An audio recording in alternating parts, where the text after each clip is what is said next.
주님께서 우리를 부르시는 음성을 듣게 하여 주시니 감사합니다. 주님께 더 가까이 날마다 친밀한 동행을 하며 주께서 들려주시는 음성과 선한 인도하심 속에 살게 하여 주시옵소서.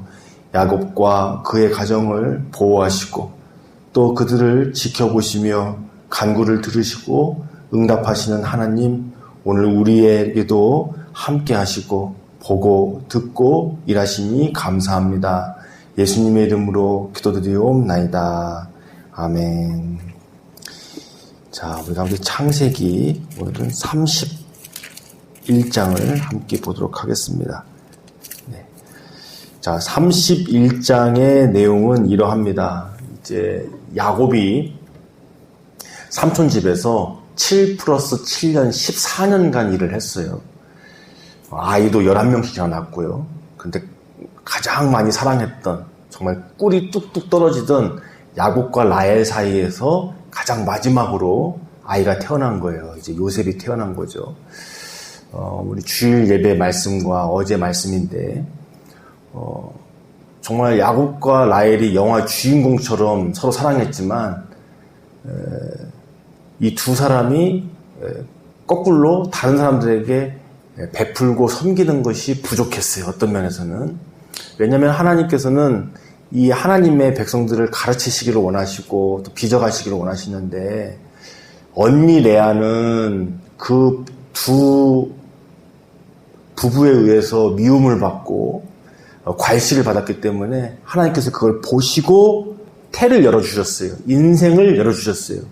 지난 7년간 야곱이 열심히 라헬을 위해서 일하면서 아마 레아는 한편으로는 마음이 상심했을 거예요. 아버지가 아무리 연이라고 해가지고 야곱에게 먼저 들어가게 했지만 그것조차도 어떤 면에서는 레아에게는 한편으로는 수치일 수도 있고 약점일 수 있는 거죠.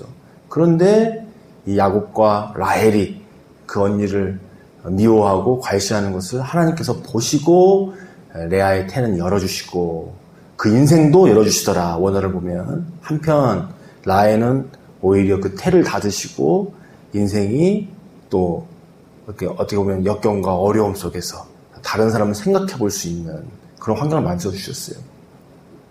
그래서 하나님께서는 보시고 들으시고 역사하시고 개입하시는 분이라는 거예요.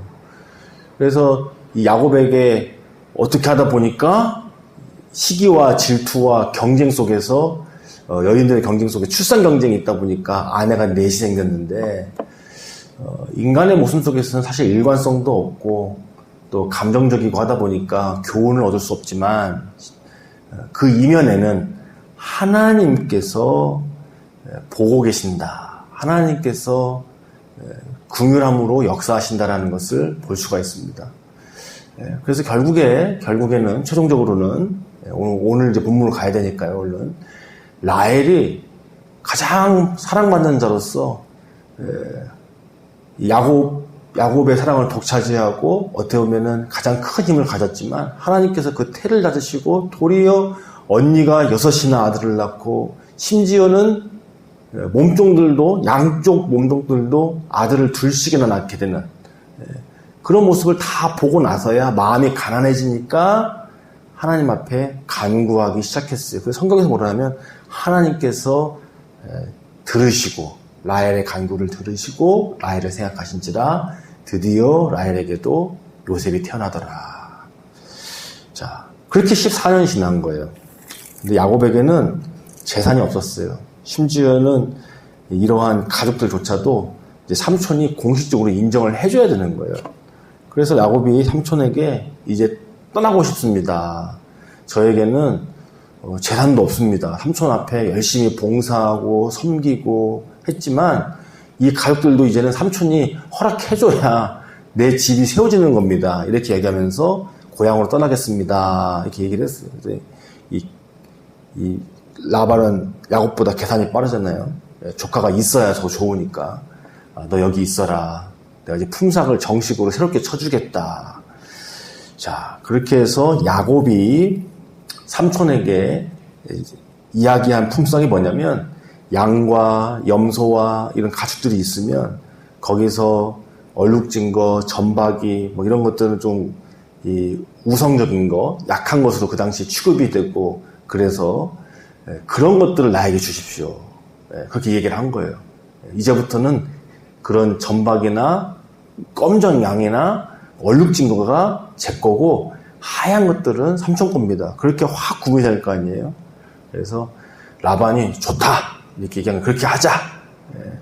이게 라반한테도 매우 좋은 조건이었나 봐요. 성경을 읽어보니까 라반이 이 조건대로 얼른 아들들에게 맡긴 거예요. 그래서 라반의 아들들이 양을 구분해냅니다.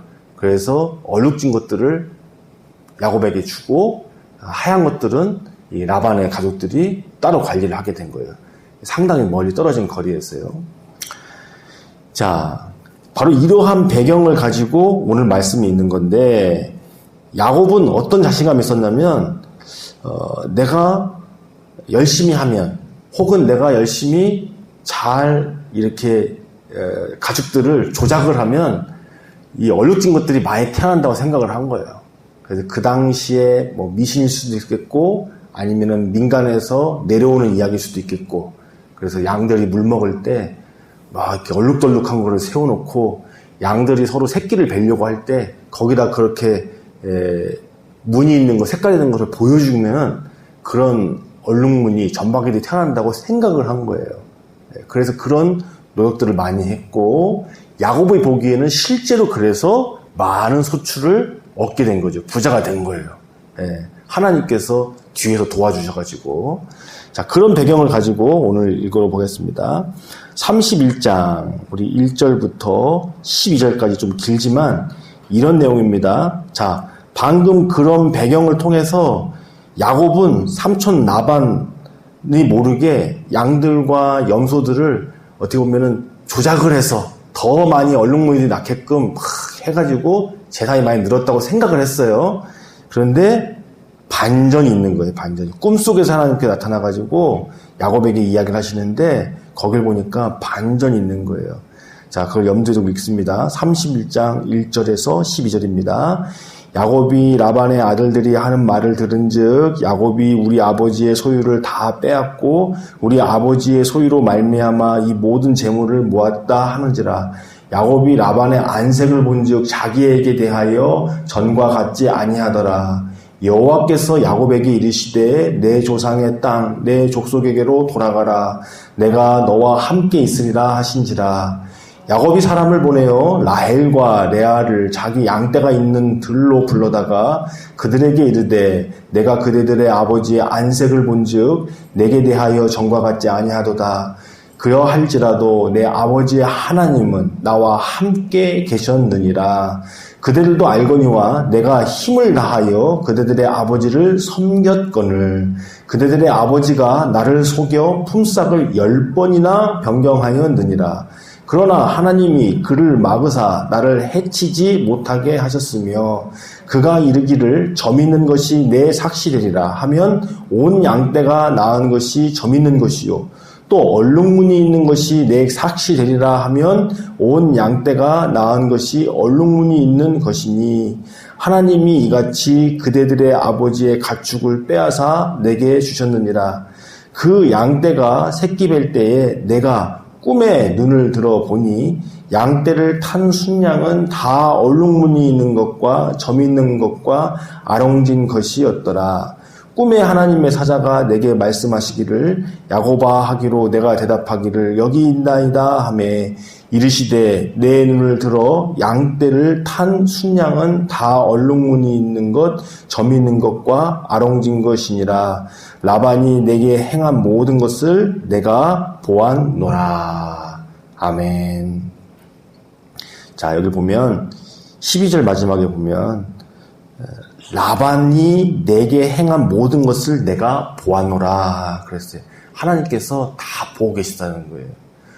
우리가 하나님 앞에서 어떻게 살고 있는지, 여기서는 또 어떻게 하나님의 백성이, 하나님의 자녀가 다른 사람들에게 억울함을 당하고 있는지, 또 핍박을 당하고 있는지, 이런 것들을 하나님께서 보시고 또 그 간구하는 목소리를 들으시고 응답하시고 개입하시고 보호하신다는 겁니다.